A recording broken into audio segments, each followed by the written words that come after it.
अद्य बुधवासरः अथवा सम्यवासरः आषाढ शुद्ध एकादशी आषाढ़ी एकादशी इति लोके दिनांक 17 जुलै 2024 पतंजल योग सूत्र द्वितीय पाद। मूकं करोति वाचालं पंगुं लंघयते गिरिं यत्कृपातमहं वन्दे परमानन्दमाधवम् अपि स्वशक्त्या तपसि प्रवर्तसे शरीरमाद्यं खलु धर्मसाधनं कनिष्ठिकाधिष्ठितकालिदासो यदुक्तवान् तत् अहमत्र वक्ष्ये। उद्दिष्टमायुर्वेदस्य स्वस्थस्य स्वास्थ्यरक्षणम् आतुरे रोगमुक्तिश्च द्वयमेतत् प्रयुज्यते। योगशास्त्रेऽधुना किन्तु न तत् तस्य प्रयोजनं द्वयोर्मोक्षप्राप्तिः स्यात् योगो मोक्षप्रवर्तकः। स्वास्थ्यं च रोगमुक्तिश्च मोक्षप्राप्तिस्तथैव च सम्यगध्ययनेनैव आयुर्योगस्य तद्भवेत्।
ओम शांति शांति शांति।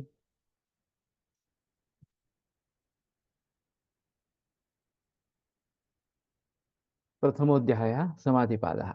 अथ योगानुशासनं योगश्चित्तवृत्तिनिरोधः तदा द्रष्टुस्वरूपे एव स्थानं वृत्तिसारूप्यमितरत्र वृत्तयः पञ्चतयः क्लिष्टा क्लिष्टाः प्रमाणविपर्ययविकल्पनिद्रा स्मृतयः प्रत्यक्षानुमानागमाः प्रमाणानि विपर्यय मिथ्याज्ञानम् अतद्रूपप्रतिष्ठं शब्दज्ञानानुपाती वस्तुशून्यो विकल्पः अभाव प्रत्यालंबना वृत्तिर्निद्रा अनुभूत विषया संप्रमोषः स्मृतिः अभ्यास वैराग्याभ्यां तन्निरोधः तत्र स्थितौ यत्नोऽभ्यासः स तु दीर्घकाल नैरन्तर्य सत्कारा सेवितो दृढभूमिः दृष्टानुश्रविक विषय वितृष्णस्य वशीकार संज्ञा वैराग्यं तत्परं पुरुषख्यातरे गुणवैतृष्ण्यम् वितर्क विचारानन्दास्मिता रूपानुगमात् सम्प्रज्ञातः विराम प्रत्याभ्यास पूर्व संस्कार शेषोऽन्यः भवप्रत्ययो विदेह प्रकृतिलयानाम् अश्रद्धा वीर्य स्मृति समाधि प्रज्ञापूर्वक इतरेषां तीव्र संवेगानाम् आसन्नः मृदुमध्यादिमात्रत्वात् ततोऽपि विशेषः ईश्वर प्रणिधानाद्वा क्लेशकर्म विपाकाशैरपरामृष्टः पुरुष विशेष ईश्वरः तत्र निरतिशयं सार्वज्ञबीजं स पूर्वेषामपि गुरुः कालेनानवच्छेदात् तस्य वाचकः प्रणवः तज्जपः तदर्थभावनं ततः प्रत्यक्षेतनादिगमोऽप्यन्तराया भावश्च व्याधिस्त्यान संशय प्रमादालस्या विरतिभ्रान्तिदर्शना लब्धभूमिकत्वानवस्थितत्वानि चित्तविक्षेपास्ते अन्तरायाः दुःखदौर्मनस्य अङ्गमे जयत्व श्वासप्रश्वासा विक्षेपसह भुवः तत्प्रतिषेधार्थम् एकतत्त्वाभ्यासः मैत्री करुणामुदितोपेक्षाणां सुखदुःखपुण्यापुण्यविषयाणां भावनातश्चित्तप्रसादनं प्रच्छर्दनविधारणाभ्यां वा प्राणस्य विषयवती वा प्रवृत्तिरुत्पन्ना मनसस्थितिनिबन्धिनी विशोका वा ज्योतिष्मती वीतरागविषयं वा चित्तं स्वप्ननिद्रा ज्ञानालम्बनं वा यथाभिमतध्यानाद् वा परमाणुपरममहत्त्वान्तोऽस्य वशीकारः क्षीणवृत्तिरभिजातस्यैव मणेर्ग्रहीतृग्रहणग्राह्येषु तत्तदञ्जनता समापत्ति तत्र शब्दार्थज्ञानविकल्पैः सङ्कीर्णा सवितर्का समापत्ति स्मृतिपरिशुद्धौ स्वरूपशून्यैवार्थमात्रनिर्भासा निर्वितर्का एतै एव सविचारा निर्विचारा च सूक्ष्मविषया व्याख्याता सूक्ष्मविषयत्वं च आलिङ्गपर्यवसानं ता एव सबीजसमाधिः निर्विचार वैशारद्येऽध्यात्मप्रसादः ऋतं भरा तत्र प्रज्ञा श्रुतानुमान प्रज्ञाभ्याम अन्य विषया विशेषार्थत्वात् तज्जत् संस्कारोऽन्य संस्कार प्रतिबंधी तस्यापि निरोधे सर्व निरोधात् निर्बीज समाधि इति पतंजलि विरचिते योगसूत्रे प्रथमः समाधिपादः द्वितीयोऽध्यायः साधनपादः तपस्वाध्यायेश्वर प्रणिधानानि क्रियायोगः समाधिभावनार्थः क्लेशतनूकरणार्थश्च अविद्यास्मिता रागद्वेषाभिनिवेशाः क्लेशाः अविद्याक्षेत्रमुत्तरेषां प्रसुप्ततनुविच्छिन्नोदराणाम् अनित्याशुचिदुःखानात्मसु नित्यशुचिसुखात्मख्यातिरविद्या दृग्दर्शनशक्त्योरेकात्मतेवास्मिता सुखानुशयी रागः दुःखानुशयी द्वेषः स्वरसुवाहि विदेशोऽपि तथा रूढोऽभिनिवेशः ते प्रतिप्रसवहेयाः सूक्ष्माः ध्यानहेयास्तद्वृत्तयः क्लेशमूलः कर्माशयो दृष्टादृष्टजन्म वेदनीयः सति मूले तद्विपाको जात्यायुर्भोगाः ते ह्लादपरितापफलाः पुण्यापुण्यहेतुत्वात् परिणामतापसंस्कार दुःखैर्गुणवृत्ति विरोधाच्च दुःखमेव सर्वं विवेकिनः हेयं दुःखमनागतं द्रष्टुदृश्य संयोगो हेयेतुः प्रकाशक्रियास्थितिशीलं भूतेन्द्रियात्मकं भोगापवर्गार्थं दृश्यं विशेषाविशेषलिङ्गमात्रालिङ्गानि गुणपर्वाणि द्रष्टादृशिमात्रशुद्धोऽपि प्रत्ययानुपश्यः तदर्थ एव दृश्यस्य आत्मा कृतार्थं प्रति नष्टमप्यनष्टं तदव्यक्त कृतार्थं प्रति नष्टमप्यनष्टं तदन्न साधारणत्वात् स्वस्वामी शक्त्यः स्वरूपोपलब्धि हेतुः संयोगः तस्य हेतुरविद्या तदभावात् संयोगः भावो भानं तत् ऋषेः कैवल्यं विवेकख्यातिर्विप्लवा हानोपायः तस्य सप्तधा प्रान्तभूमि प्रज्ञा योगांगानुष्ठानात् अशुद्धिक्षये ज्ञानदीप्तिराविवेकख्यातेः यम नियम आसन प्राणायाम प्रत्याहार धारणा ध्यान समाधेय अष्टावंगानि अहिंसा सत्यास्तेय ब्रह्मचर्या परिग्रहा यमाः जाति देश काल समयानवच्छिन्ना सार्वभौमा महाव्रतम् शौच संतोष तपस्वाध्यायेश्वर प्रणिधानानि नियमाः वितर्क बाधने प्रतिपक्ष भावनम वितर्का हिंसादय कृतकारितानुमोदिता लोभ क्रोध मोह पूर्वका मृदु मध्यादि मात्रा दुःखाज्ञानानंत फला इति प्रतिपक्ष भावनम अहिंसा प्रतिष्ठायां तत्सन्निधौ वैरत्यागः सत्यप्रतिष्ठायां क्रियाफलाश्रयत्वम् अस्तेय प्रतिष्ठायां सर्वरत्नोपस्थानं ब्रह्मचर्य प्रतिष्ठायां वीर्यलाभः अपरिग्रहस्थैर्ये जन्म कथन्ता संबोधः शौचात् स्वाङ्गजुगुप्सा परैरसंसर्गः सत्वशुद्धि सौमनस्य एकाग्रेन्द्रिय जयात्मदर्शन योग्यत्वानि च संतोषात् अनुत्तम सुखलाभः कायेन्द्रिय सिद्धिरशुद्धि क्षयात् तपसः स्वाध्यायात् इष्टदेवता संप्रयोगः समाधि सिद्धि ईश्वर प्रणिधानात् स्थिरसुखमासनं प्रयत्नशैथिल्यानंत समापत्तिभ्यां ततो द्वन्द्वानभिघातः तस्मिन् सति श्वास प्रश्वासयोर्गतिविच्छेदः प्राणायामः बाह्याभ्यन्तरस्तंभवृत्तिर्देशकाल संख्याभिः परिदृष्टो दीर्घसूक्ष्मः बाह्याभ्यन्तरविषयाक्षेपी चतुर्थः ततः क्षीयते प्रकाशावरणं धारणासु च योग्यता मनसः स्वविषयासंप्रयोगे चित्तस्वरूपानुकार इवेन्द्रियाणां प्रत्याहारः ततः परमावश्यतेन्द्रियाणाम् इति पतंजलि विरचिते योगसूत्रे द्वितीयः साधनपादः तृतीयोऽध्यायः विभूतिपादः देशबन्धश्चित्तस्य धारणा तत्र प्रत्ययैकतानता ध्यानं तदेवार्थमात्र निर्भासं स्वरूपशून्यमिव समाधिः त्रयमेकत्र संयमः तज्जयात् प्रज्ञालोकः तस्य भूमिषु विनियोगः त्रयमन्तरङ्गं पूर्वेभ्यः तदपि बहिरङ्गं निर्बीजस्य व्युत्थान निरोध संस्कारयोः अभिभव प्रादुर्भावो निरोधक्षणचित्तान्वयो निरोध परिणामः तस्य प्रशांत बाहिता संस्कारात् सर्वार्थतैकाग्रतयो सर्वार्थैकाग्रतयोः क्षयोदयौ चित्तस्य समाधिपरिणामः ततः पुनः शान्तोदितौ तुल्यप्रत्ययौ चित्तस्य एकाग्रतापरिणामः एतेन भूतेन्द्रियेषु धर्मलक्षणावस्थापरिणामा व्याख्याताः एतेन भूतेन्द्रियेषु धर्मलक्षणावस्थापरिणामा व्याख्याताः शान्तोदिताव्यपदेश्य धर्मानुपाती धर्मी क्रमान्यत्वं परिणामान्यत्वे हेतुः परिणामत्रय संयमात् अतीतानागत ज्ञानम् शब्दार्थप्रत्ययानाम् इतरेतराध्यासात् संकरस् तत्प्रविभाग संयमात् सर्वभूतरुत ज्ञानम् शब्दार्थप्रत्ययानाम् इतरेतराध्यासात् संकरस् तत्प्रविभाग संयमात् सर्वभूतरुत ज्ञानम्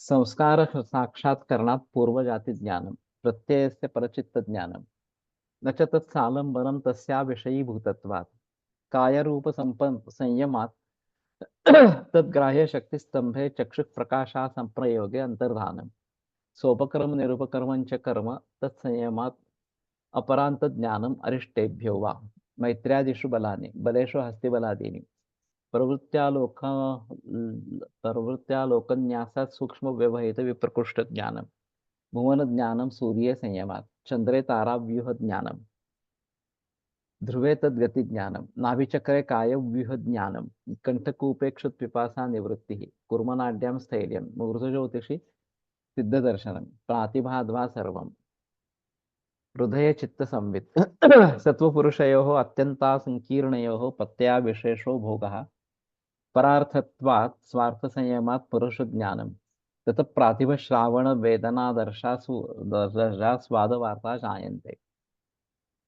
ते समाधौ उपसर्गा व्युत्थाने सिद्धयः बंध कारण शैथिल्यात् प्रचार संवेदनाच्च चित्तस्य परशरीरात् द्वेषः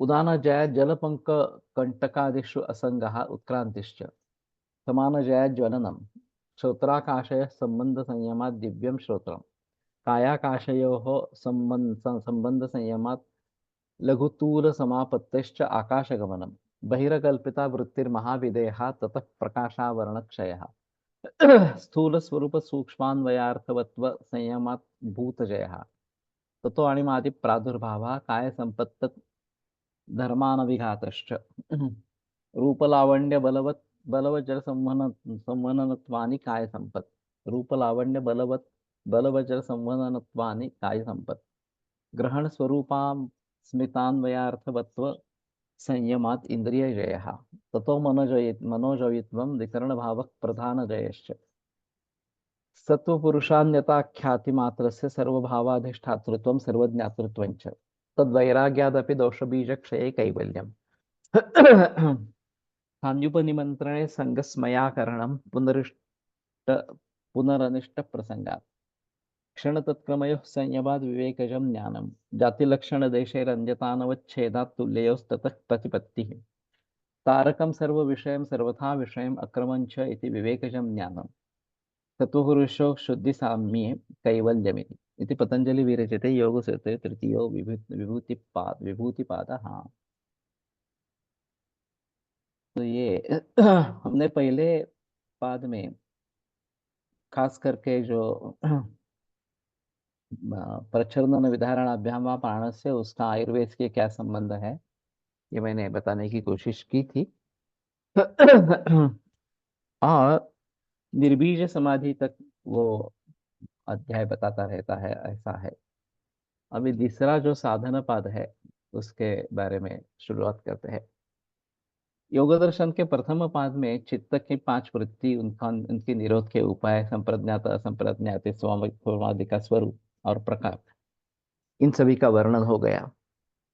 अब व्युत्थानावस्था में अथवा समाहित अवस्था में जो भी कुछ हमें आचरण करना है बहिरंग साधन वो कौन से है ये विस्तार से इस बताने के लिए इस साधन पाठ का आरंभ किया है।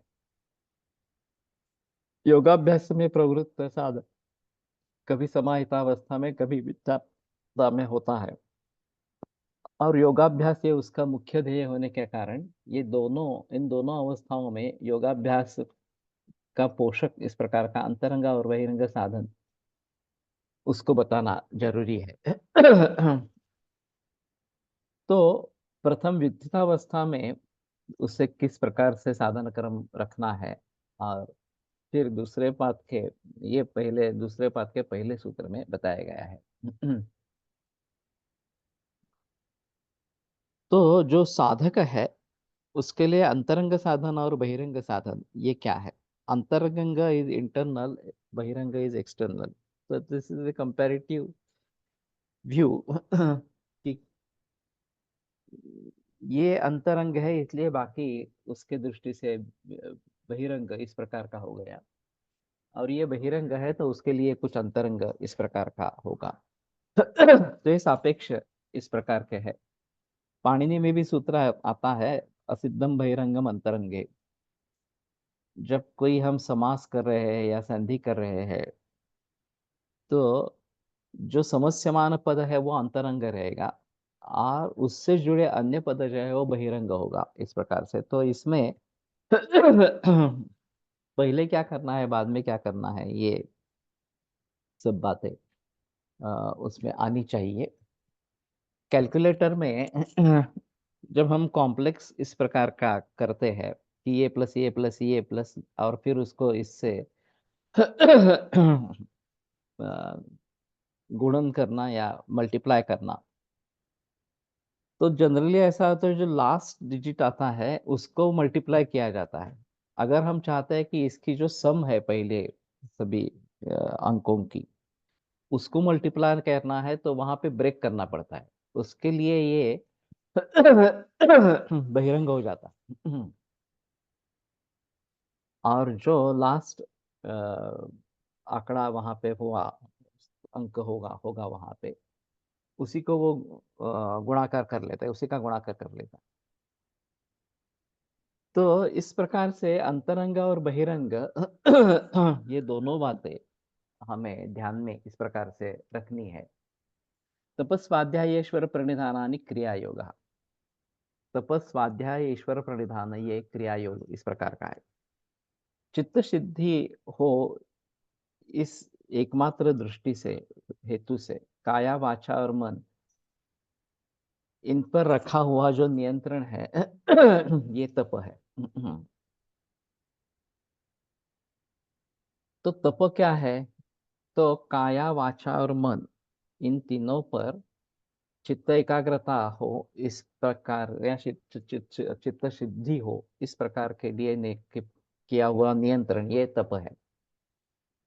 या आज आषाढ़ी एकादशी है, तो इसका भ्रष्ट रूप अभी दिखाई देता है ये इस प्रकार से करने का, कि एकादशी करनी है तो लंघन करना है, उपवास करना है, इस प्रकार की स्थिति होती है। और रोजाना खाना जो है तो नहीं खाना है, इस प्रकार से। तो शायद कुछ हल्का खाना, दूध हो या फल हो, अलग अलग इस तरीके से वो लेना, ये वास्तव में उपवास है। लेकिन फिर भी रोजाना खाना नहीं खाना है, तो क्या ले सकते हैं, इसके बारे में कुछ धूर्त लोगों ने बहस की, और ये साबूदाना, शेंगदाना मूंगफली वगैरह सभी चीजें धार्मिक उपवास में समाविष्ट हो गई। और फिर रोटी सब्जी नहीं खानी है, लेकिन खिचड़ी खानी है, साबूदाना वड़ा खाना है, वगैरह वगैरह, इसका का प्रकार का प्रचलन हो गया। और मूल संकल्पना जो थी कि हम अपने मन पर काबू रखें, और बिल्कुल हल्का खाना इसी प्रकार के खाए, वो पूरी बात निकल गई। तो चित्त शुद्धि होने के लिए काय, वाणी और मन, इन तीनों पर नियंत्रण करना, ये मूल उद्दिष्ट इस प्रकार का है तप का। तो ये एक तरीके से तप है। अब उसको ये भ्रष्ट स्वरूप प्राप्त हो गया कि ये चीजें खानी है, साबूदाना कहाँ से आ गया, मूंगफली कहाँ से आई, मूंगफली तो बाहर देशों से आई है, इस प्रकार से।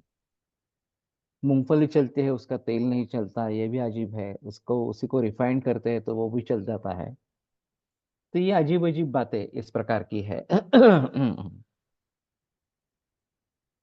तो उसका मूल उद्देश्य जो है वो समझ लेना, ये जरूरी है। और नियंत्रण प्राप्त करना, मन वाचा और अ, शरीर, इन पर नियंत्रण पाना, ये मूल उद्दिष्ट इस प्रकार का है, ये तप है। प्रणवादि मंत्रों का जप और चित्त शुद्धिकर शास्त्रादिकों का अध्ययन करना, ये स्वाध्याय इस प्रकार का है। पांडुरंग शास्त्री आठवले ने उनके जो संप्रदाय को स्वाध्याय संप्रदाय इस प्रकार का नाम दे दिया।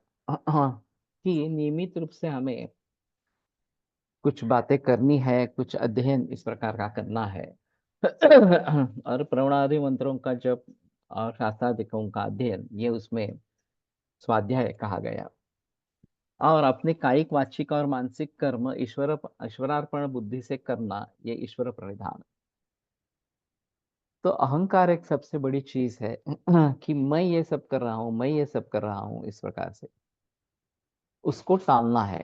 जो भी हो रहा है वो ईश्वर के अनुसार हो रहा है, इस ईश्वर के कारण के अनुसार हो रहा है। मैं केवल निमित्त मात्र हूँ, मेरे हाथ से ये हो रहा है इस प्रकार से। ये गदी माडगुळकर और पु ल देशपांडे, सॉरी, सुधीर फडके, इनके द्वारा गीत रामायण का जो निर्माण हुआ, सीताराम लाड वहाँ पे स्टेशन डायरेक्टर थे पुणे आकाशवाणी में। और उन्होंने ये कल्पना सोची कि इस प्रकार से अगर गदी माडगुळकर लिखते हैं और सुधीर फडके गाते हैं, संगीत देते हैं, तो एक अद्भुत रसायन बनेगा। दोनों ने हाँ कह दिया। और फिर गीत रामायण का जन्म हुआ। इन दोनों का कहना है कि हमने गीत रामायण किया नहीं है, हमसे हुआ है। तो ये करने वाला मैं नहीं हूँ, ऐसा गदी माडगुळकर भी सोचते हैं और सोचते थे, और सुधीर फडके भी सोचते थे। ये कहीं ऊपर से आया, हमारे द्वारा प्रस्तुत हुआ इस प्रकार से। तो ये ईश्वरार्पण बुद्धि जो है, कि मैं करने वाला नहीं हूँ, करने वाला तो भगवान है, इस प्रकार से ईश्वर करने वाला है इस प्रकार से।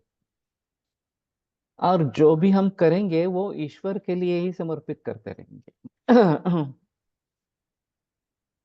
कि ये मेरा नहीं है, ये ईश्वर का ही है, तो उसी को समर्पण हम कर देंगे इस प्रकार से। तो ये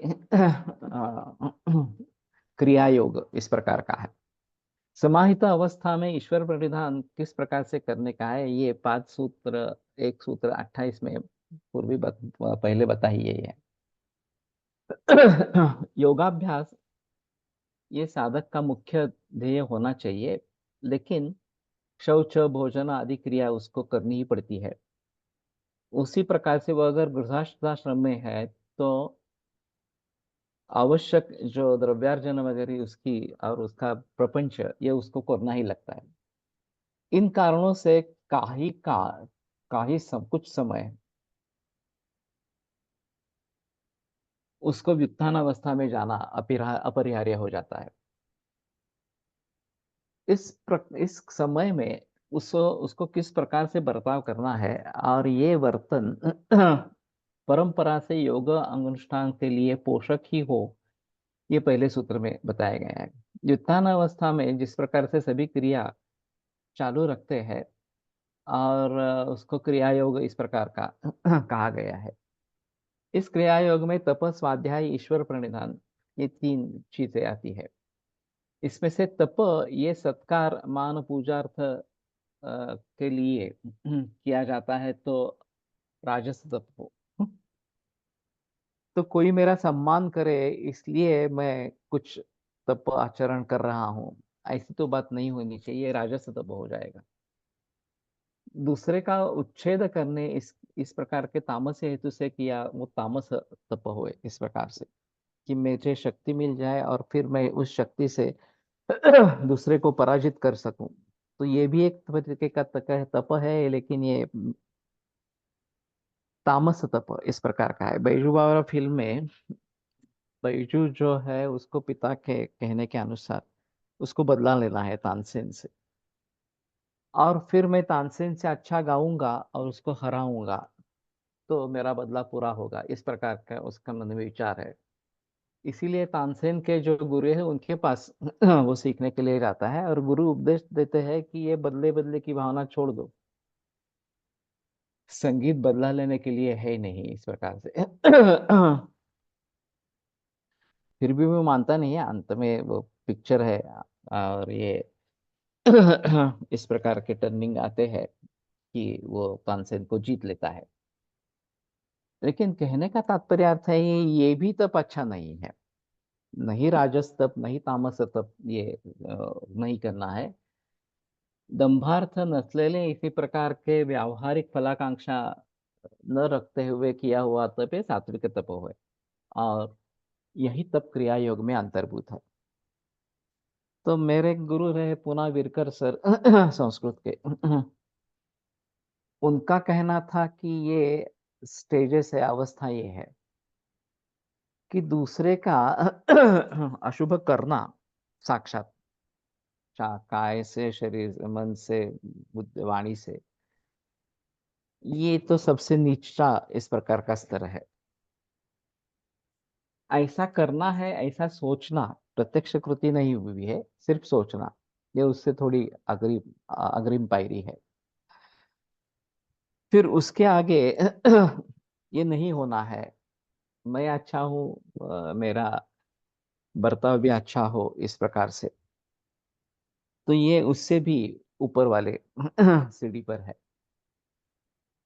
मैं मेरे स्वार्थ के लिए कर रहा हूँ, दूसरों का मुझे कुछ लेना देना नहीं है, ये उससे भी ऊपर है। मेरा स्वार्थ हो लेकिन उसमें परार्थ भी हो, परमार्थ भी हो, ये थोड़ा उससे भी ऊपर हो, तो मुझे भी फायदा मिले, दूसरों को भी फायदा मिले। मेरा फायदा हो ना हो, दूसरों को फायदा होना चाहिए, ये उससे भी ऊपर इस प्रकार का है। और फिर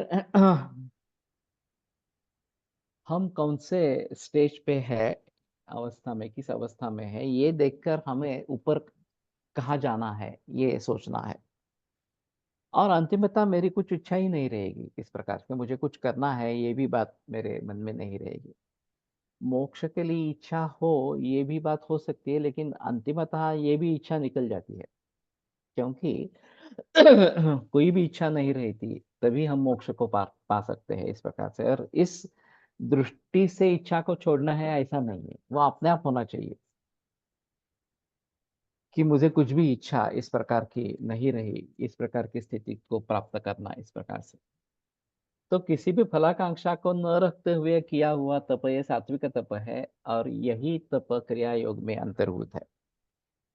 तो एक बात हो सकती है कि चाहे तामस तप, राजस तप शुरू में हो, धीरे धीरे उससे निकलकर सात्विक तप में हमें पहुंचना है।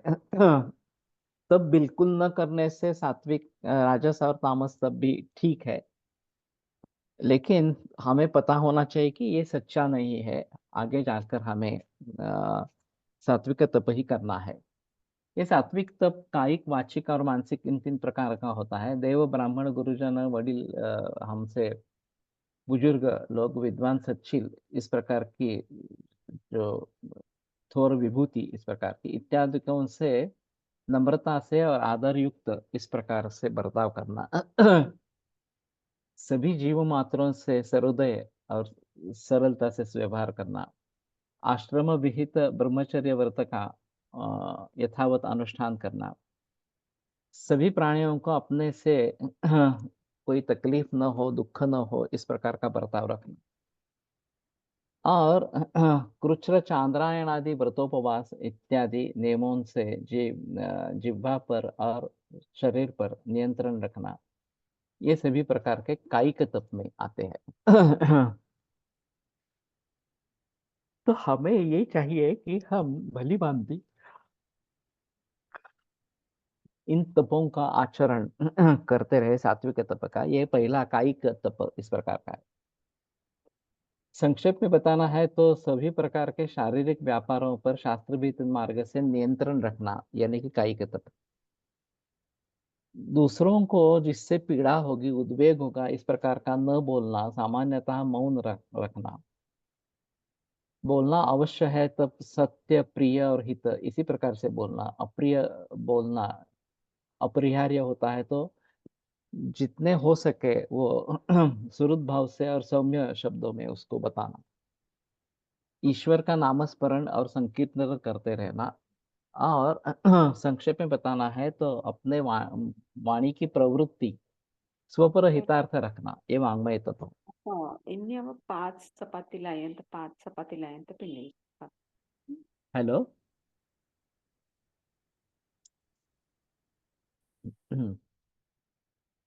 तुम्हें जो बताना है वो लिखो, नहीं तो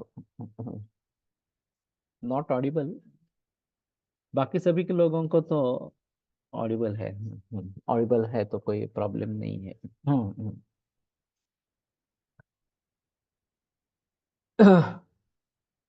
तो स्वपर हितार्थ अपनी वाणी की प्रवृत्ति होना, ये आवश्यक इस प्रकार का रहेगा। ये वाङ्मय तप होगा। मन शांत और प्रसन्न रखना, और सभी प्रसंगों में सौम्य बर्ताव करना, आत्मनिग्रह रखना, सभी व्यवहार करते हुए साक्षात या परंपरा से अपने को और इतरों को, दूसरों को चित्त शुद्धि कर किस प्रकार से हो, इस यहाँ पे ध्यान देना। और मन से भी किसी का भी अनिष्ट नहीं चिंतना, ये चिंतन नहीं करना। सभी लोगों का सभी इस सभी प्रकार से सर्वदा अभीष्ट हो, इस प्रकार की सद्वासता सद्वासता इस प्रकार की मन में सदैव रखना, ये सभी प्रकार मानसिक तप में आते हैं। गीता में 17, 14, 15, 16 17वें अध्याय में विज्ञानावस्था में इस प्रकार का विविध तप आचरण करना, ये क्रिया योग का एक अंग है। तो गीता में साक्षात उसका संबंध, उस निर्देश है 17वें अध्याय में 14, 15 और 16वें सूत्र में। तो उसको भली भांति देखे तप क्या है इस प्रकार का। और इस प्रकार से कायिक, वाचिक और मानसिक, इन तीनों प्रकार के तप हमें करते रहने चाहिए। ये क्रिया योग इस प्रकार बताया गया है। और खास करके व्युत्थान अवस्था में इनको सभी को करना आवश्यक इस प्रकार का है। वहां मन भटकने की संभावना ज्यादा इस प्रकार की होती है।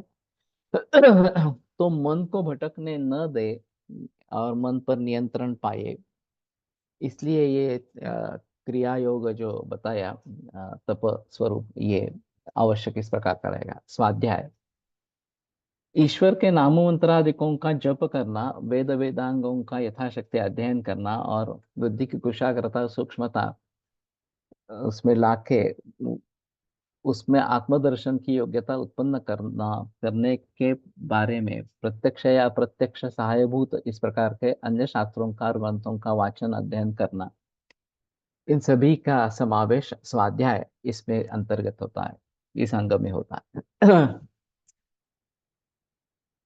तो ईश्वर प्रणिधान के लिए जो भी जाप है, अभी एक ऐसा है कि राम कृष्ण वगैरह वगैरह इस प्रकार के विभिन्न देवताएं हैं, इष्ट देवता इस प्रकार की हो सकती है। गोंदवलेकर महाराज ने श्री राम जय राम जय जय राम इस मंत्र का अंगीकार किया और उसी मंत्र को सभी को दिया।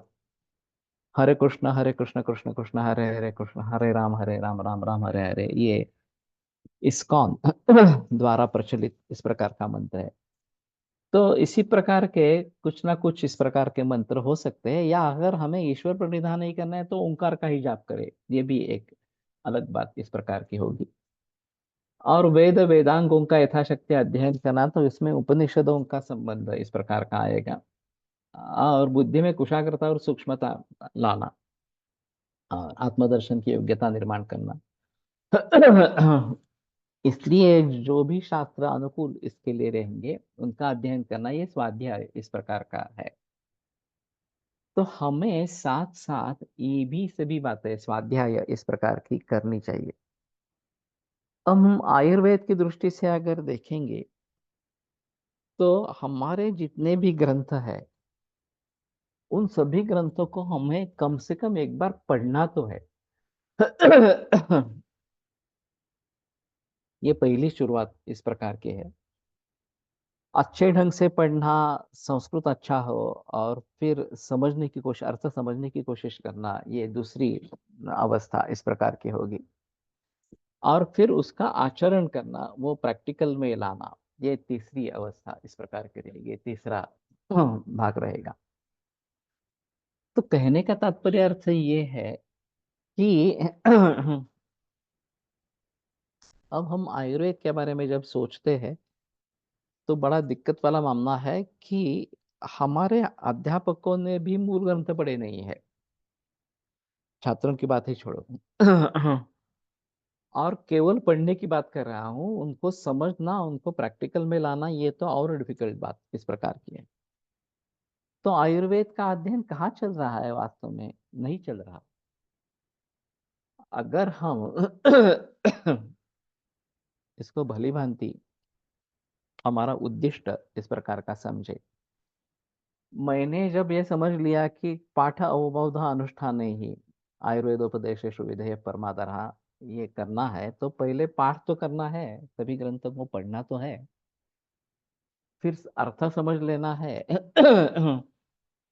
शायद कहीं कहीं दिक्कतें आ सकती है, मुझे भी आती है कहीं कहीं दिक्कतें इस प्रकार से, तो वहां पे पाठ अशुद्ध है क्या, इससे लेकर क्या हो सकता है अर्थ, इसके बारे में सोचना, कहीं दूसरे लोगों की सहायता लेना वगैरह वगैरह, ये बात हम कर सकते हैं, लेकिन अवबोध होना जरूरी है। और फिर उसके आगे अनुष्ठान या उसके अनुसार क्रिया करनी है। तो ये हमारे लिए तप हो जाएगा, ये हमारे लिए स्वाध्याय हो जाएगा। वैसे ये तप के बारे में गीता का आधार लेकर या यहाँ का आधार लेकर लोगों तक ये पहुंचाना कि वास्तव में तप क्या है, इस प्रकार से ये नियंत्रण पाना इस प्रकार का है, तो कायिक वाचिक और मानसिक इस प्रकार का नियंत्रण पाना खुद पर, ये तप है। तो वास्तव में तप क्या है, व्रत वैकल्य या फिर उपवास वगैरह जो है धार्मिक, वो किस काम के लिए है, ये सभी बातें पहले हमें जाननी है, हमें आचरण में लानी है और फिर लोगों को बतानी है। ये महत्वपूर्ण इस प्रकार का रहेगा। ईश्वर प्रणिधान, क्रिया योग का तीसरा अंग ईश्वर प्रणिधान ये है। पाद 1 23 से 27 इन सूत्रों में ईश्वर प्रणिधान बताया गया है, वो समाहित अवस्था में साध्य करना है। इस सूत्र का प्रणिधान क्रिया योग में अंतर्भूत होने वाला होने के कारण वर्णा वो सहजता से क्रिया यानी कि वर्णाश्रम विहित प्राप्त कर्म करते हुए भी जो वित्थानावस्था होती है उसमें साध्य करनी।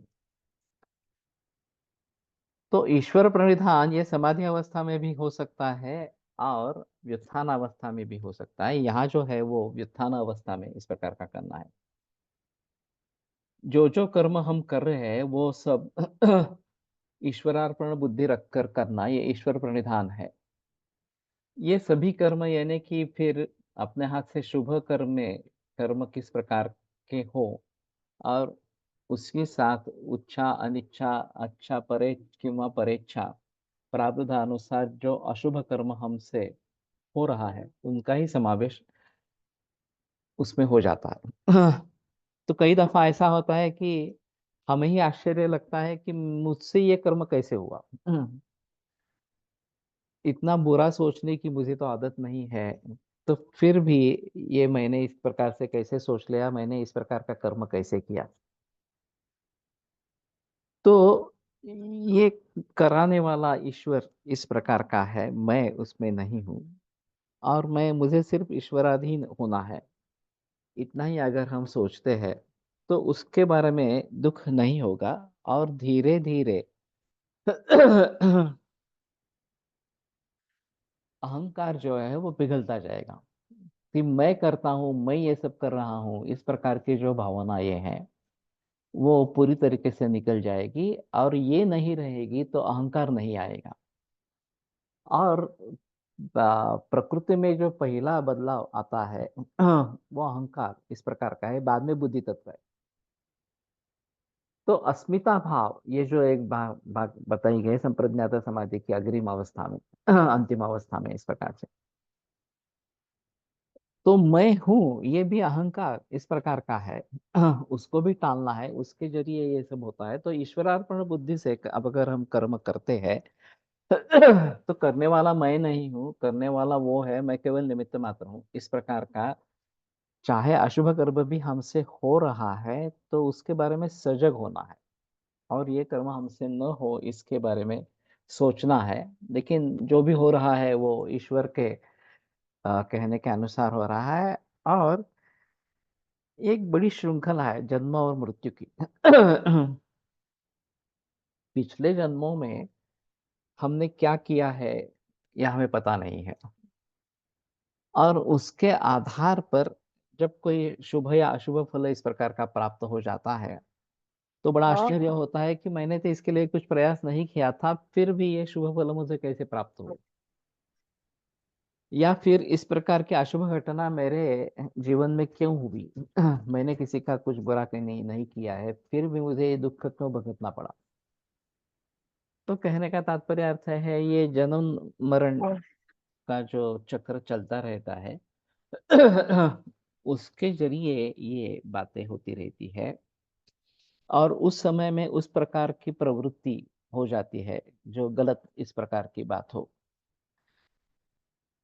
तो ये सोच समझ कर करना कि ठीक है, मेरा कुछ पूर्व कर्म इस प्रकार का बुरा था और उसको मैंने भुगत लिया। उसका फल जो अशुभ इस प्रकार का है, दुःख देने वाला इस प्रकार का फल है, वो मैंने भुगत लिया। तो ठीक है, वो तो कर्म समाप्त हो गया अभी इस प्रकार से। ये जो निष्काम कर्म योग की बात गीता में कही गई है कि पूर्व जो कर्म है, उनका 2 तरीके से हमें विचार करना है। एक तो उनको भुगत लेना है, चाहे अच्छा हो, चाहे बुरा हो, इस प्रकार से। दूसरा, उनको दग्ध बीज करना है, कि भुगतने की बात नहीं है, लेकिन तप से उसका बीज नष्ट हो जाए, वो अंकुरित न हो, और फिर उसके फल न मिले इस प्रकार से। जैसे वाल्या कोड़ी का वाल्मीकि बन गया, तो इतना कठोर तप किया कि उसके जो भी कुछ इस प्रकार के उन्होंने अपराध किए थे, उन सभी अपराधों के बीज नष्ट हो गए और वो वाल्मीकि मुनि मुनि बन गया। तो ये भी एक तरीका है, लेकिन ये ज्यादा डिफिकल्ट है। भुगत लेना ये थोड़ा आसान इस प्रकार का है। लेकिन अगर हम तप करते रहेंगे तो शायद ये दग्ध बीज भी हो जाएंगे। कायिक वाचिक मानसिक इस प्रकार से अगर हम करते रहेंगे तो दग्ध बीज इस प्रकार के हो जाएंगे। तो फिर उनको भुगतने का सवाल नहीं आएगा इस प्रकार से। तो ये ईश्वरार्पण करते रहने से चित्त शुद्धि होती है, और इस प्रकार से अशुभ कर्म बंधन से साधक मुक्त होता जाता है, और फिर अशुभ वासनाओं का दमन करने की संयम शक्ति उसके उसमें उत्पन्न होके उसके सहायता सहायता से वो अशुभ कर्म बंधों से पूर्णतया मुक्त हो जाता है। तो कम से कम हमें अशुभ कर्मों से तो मुक्त होना है। शुभ कर्म हम भुगत भी लेंगे, उसमें कोई प्रॉब्लम की बात नहीं है, लेकिन उसमें निरासक्तता होनी चाहिए कि मुझे ये प्राप्त हो गया। बस मैं कितना बड़ा आदमी हूँ, और इसीलिए मैंने इतने सारे प्रयास किए थे, इसलिए मुझे ये प्राप्त हो गया, वगैरह वगैरह इस प्रकार की बातें नहीं करनी है। और ये बात नहीं समझ में आती कि जो भी हुआ है वो हमारे अच्छे के लिए ही हुआ है, ऐसा अगर हम समझ लेते हैं तो शायद हम उसमें से अच्छा क्या है ये निकालने की कोशिश करेंगे। मुझे जब एमबीबीएस में एडमिशन नहीं मिली और मैं बीएमएस में आ गया और फ्रस्ट्रेट हो गया कॉलेज में जाकर इस प्रकार से, तो मैं समझता था कि मैं बहुत दुर्भाग्यशाली इस प्रकार का हूँ। मेरा बड़ा दुर्भाग्य है कि मैं आयुर्वेद में आ गया इस प्रकार से। फिर कोलटकर सर मिले, और उन्होंने जो वार्तालाप किया 1 घंटे 1.5 घंटे का, उसमें मेरा जीवन पूरा बदल गया, और मैंने आयुर्वेद का अपना उद्दिष्ट मान लिया। अब मैं समझता हूँ कि मैं बड़ा सौभाग्यशाली हूँ कि मैं मुझे आयुर्वेद सीखने का मौका मिला। जो मैं अपने को दुर्भागी इस प्रकार का समझता था, वो अवस्था बदल गई। वो इस प्रकार के विचार है वो बदल गए, और मैंने कहा कि ये ठीक है, मेरे पूर्व कर्मों का ही फल है कि मुझे आयुर्वेद में आने की बुद्धि मिली, सौभाग्य मिला इस प्रकार से। और तो जिस घटना को मैं कोस रहा था कि अरे क्या हुआ है, मैं एमबीबीएस छोड़कर बीएमएस की मैं कहाँ कैसे आ गया इस प्रकार से, उस भावना से तो दूर मैं हो गया। तो इसी प्रकार से जब कोई अशुभ घटना इस प्रकार की होती है, तो उसके पीछे कोई राज होता है, पूर्व जन्मों का कुछ संबंध होता है। हम भली भांति उनको समझने की अगर कोशिश करते हैं तो हमें दुख नहीं होगा कम से कम, कि क्यों हुआ, कैसे हुआ, इस प्रकार से।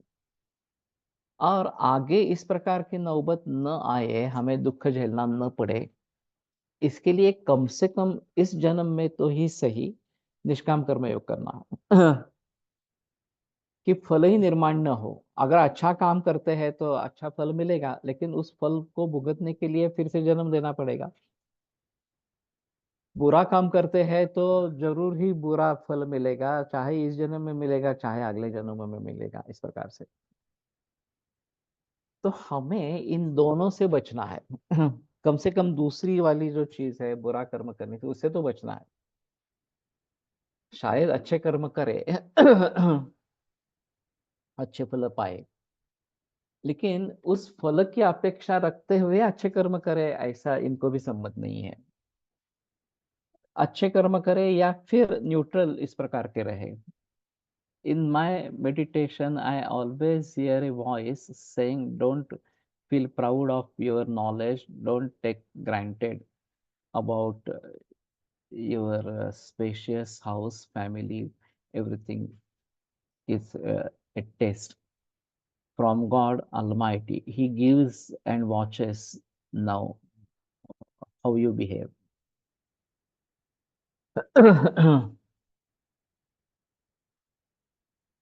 तो कहने का तात्पर्य अर्थ ये है, ये अगर इस प्रकार से होता है तो अच्छी बात है, उसमें संदेह की बात नहीं है। लेकिन जो भी कुछ है वो मेरा नहीं है, ये ईश्वर ही सब कर रहा है, ये भावना होनी चाहिए। सर त्या एक तासात काय बोलले ते सांगता आले तर खूप आनंद होईल, सर्वांचंच मार्गदर्शन होईल। हाँ, मुश्किल है बताना थोड़ा सा, लेकिन जीवन का उद्देश्य क्या है, उसको लेकर सर ने बहस की थी कि हम एमबीबीएस करना चाहते हैं या बीएमएस करना चाहते हैं, क्यों करना चाहते हैं। तो शिक्षा पाना, अध्ययन करना, ये ब्रह्मचर्याश्रम का कार्य ही है इस प्रकार से। लेकिन उसका उद्देश्य क्या है, हम एक अच्छे इंसान बने, हम एक अपनी उपजीविका अच्छी तरीके से चला सके, ये मूल उद्देश्य इस प्रकार का होता है। और फिर एमबीबीएस में जाकर मुझे क्या मिलता है और बीएमएस होकर मुझे क्या मिलता है, ये कंपैरिजन सर ने की थी शायद, अभी जो मुझे लगता है तो। और वहाँ कंपटीशन बढ़ रही है, और बहुत सारी बीमारियां ऐसी है जहाँ जिसमें एलोपैथी में कुछ उपाय है ही नहीं, इस प्रकार से मूल तक जाने वाला है ही नहीं वो।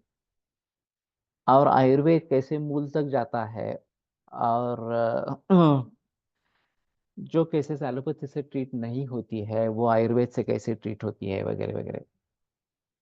और इसमें जो समाधान है वो एलोपैथी की प्रैक्टिस में नहीं है, ये उनका मुख्य कहना इस प्रकार का था। लेकिन ये आसान नहीं है, तुम्हें परिश्रम करने पड़ेंगे, तुम्हें आयुर्वेद अच्छी तरीके से सीखना होगा, तभी तुम ये कर पाओगे इस प्रकार से। और उसके लिए संस्कृत का अध्ययन भी करना पड़ेगा इस प्रकार से। और उनका बताना इतना प्रभावी था कि मैंने उसी समय निश्चय कर लिया कि मैं शुद्ध आयुर्वेद का अध्ययन करता रहूंगा, शुद्ध आयुर्वेद की प्रैक्टिस करूंगा।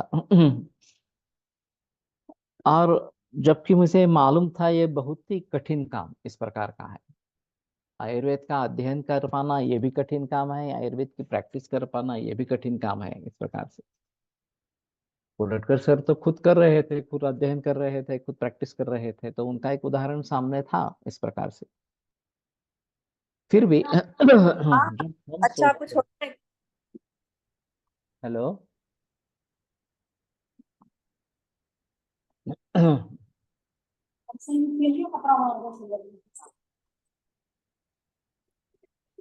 सुनाई नहीं दे रहा है, नहीं तो टाइप करो। तो कहने का तात्पर्य अर्थ ये है कि हमें इस सभी के बारे में, जो भी हो रहा है वो हमारे भले के लिए ही हो रहा है, चाहे अभी हमें उसके बारे में तकलीफ हो, दुख हो, फिर भी आगे चलकर उससे मुझे फायदा होने वाला है, मेरा कल्याण होने वाला है। फायदा होने वाला है ये तो थोड़ी अजीब बात रहेगी, मेरा कल्याण होने वाला है, मेरे हित में है। हाँ, आ गए थे मिस्टर। हो गए कोई। मर गई ना तो, अम्मा मर गई। हाँ, ठीक है, नमस्ते। हम्म, आपको बच्चा के मैं साथ बता आज। रहा हूँ कि मैं अगर लिखना है तो हाँ। लिखो, लेकिन ये सुना ही नहीं दे रहा अच्छे तरीके से, तो ठीक है।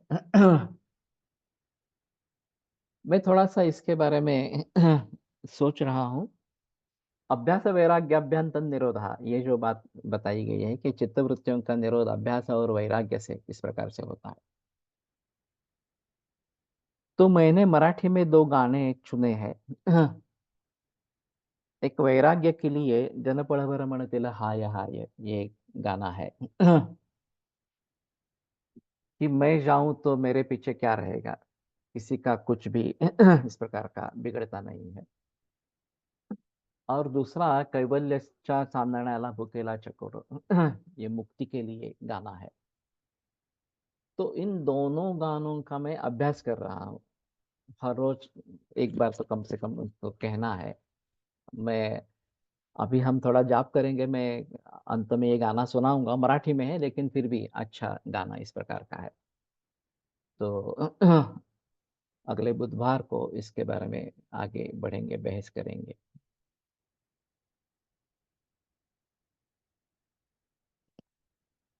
ओम धन धन्वन्तरये नमः।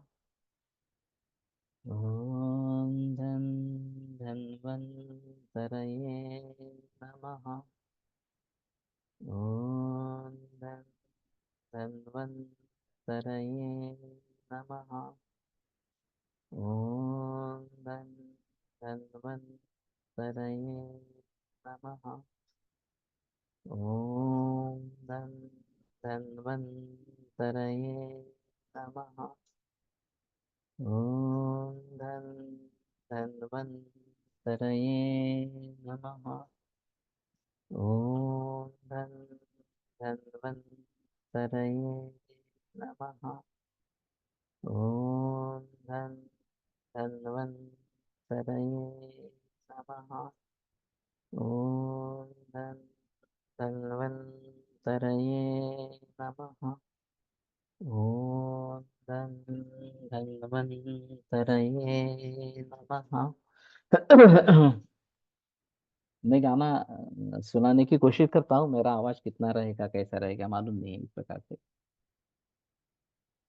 कैवल्याच्या चांदण्याला भुकेला चकोर, कैवल्याच्या चांदण्याला भुकेला चकोर।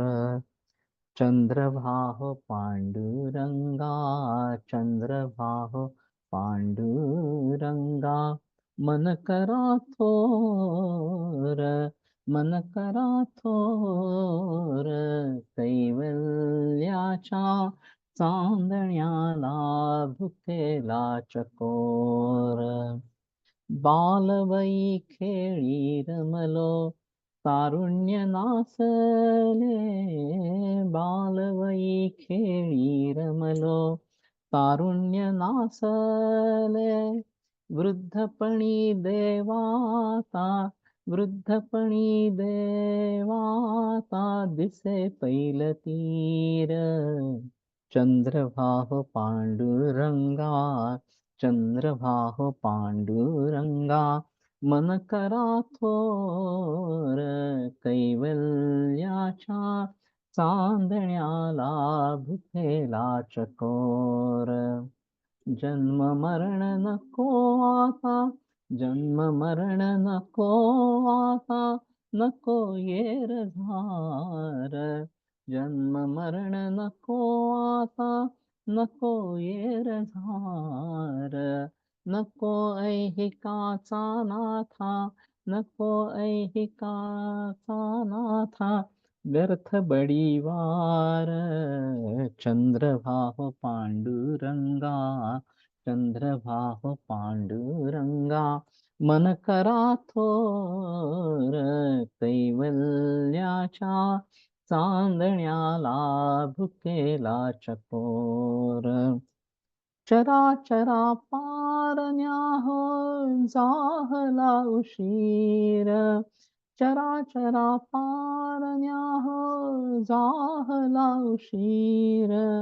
पांडुरंग पांडुरंग, पांडुरंग पांडुरंग, चराचरा पारण्या हो जाहला उशीर।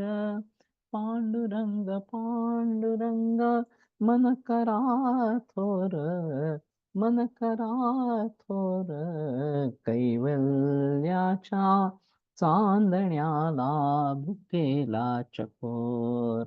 कैवल्याचा, चांदण्याला भुकेला चकोर, भुकेला चकोर, भुकेला चकोर। ये पंडित जितेंद्र अभिषेकी का गाया, उन्हीं का संगीत दिग्दर्शन दिया, इस प्रकार का है। तो ये जीवन का अगर उद्दिष्ट बनाते हैं कि जन्म मरण नको आता, मुझे अभी जन्म मरण कुछ भी नहीं चाहिए, इस प्रकार से, तो ये भावना दृढ़मूल करनी है, तभी हम मुक्ति की तरफ जा पाएंगे। तो इसलिए ये मैंने चुन लिया गाना इस प्रकार से। अभी ओंकार का जाप करते हैं।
शांति शांति शांति विरम्यते